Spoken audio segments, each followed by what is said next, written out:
اور اگر آپ نے انویسٹیگیشن کے بعد ایگزامینیشن کے بعد ڈائگنوز کر لیا کہ ان کو معدے کی تذابیت ہے یا ریفلکس ڈیزیز ہے یا گیسٹرک السر ڈیزیز ہے، تو اس سچویشن میں آپ ان کو کیا مشورہ دیتے میں ہر چیز کو ہیں؟ اپنے پیشنٹ ہے نا ان میں 3 چیزیں ڈیوائڈ کرتا ہوں ان کی مینجمنٹ پلان میں. ایک ٹیسٹ، ایک جو میں نے کرنا ہے اور ایک جو مریض نے کرنا ہے. اور میں آپ کو اپنے وسوخ سے بتاتا ہوں کہ ہاضمے کے مسئلوں میں سب سے چھوٹا حصہ دوائی کا ہے، اس سے چھوٹا حصہ ٹیسٹ کا ہے، اور سب سے بڑا حصہ پیشنٹ کا ہے جو اس نے خود کرنا ہے. ہمارے ہاں جو ہاضمے کے مسئلے کرونیسٹی میں چلے جاتے ہیں وہ اس لیے چلے جاتے ہیں کہ مریض، ایک تو ڈاکٹر، میں بالکل ایکسیپٹ کرتا ہوں کہ ڈاکٹر کے پاس اتنا ٹائم نہیں ہے کہ وہ آپ کو ایکسپلین کر کے ساری چیزیں صحیح بتائے. جو اس کی غلطی ہے اس کو کرنا چاہیے، نمبر 1.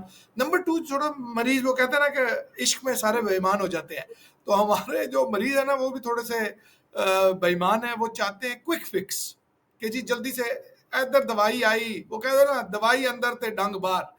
تو وہ والا جو چکر ہے نا ہمارے ہاں، یہ ایک بہت بڑا ایشو ہے.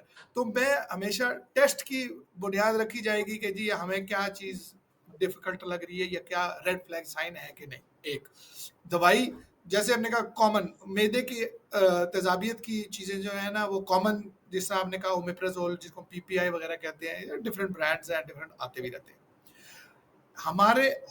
اور یہ اس میں نا کچھ وہ ایلگنیٹس ہوتے ہیں جسے ہم یہ کہیں کہ جس طرح گیوسکون، میوکین وغیرہ اس طرح کے، یا ٹمز جس طرح امریکہ میں اویلیبل ہیں، اس طرح کی وہ چیزیں ہیں جو سرفیکٹڈ، جو آپ سمجھ لیں کہ جی لوکل افیکٹ جا کے کرتے ہیں، ان کو ٹھیک کرتے ہیں.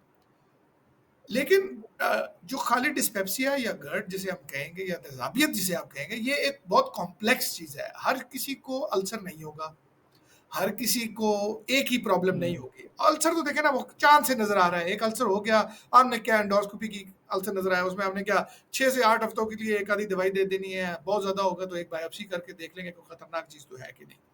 اور تھوڑا سا اس میں ہمارے ہاں پاکستان کے تناسل میں آپ کو کہوں تو ایچ پائلوری ہیلیکوبیکٹر جسے ہم کہتے ہیں، وہ ایک مائکروب ہے جو ہمارے ہاضمے میں رکھتا ہے.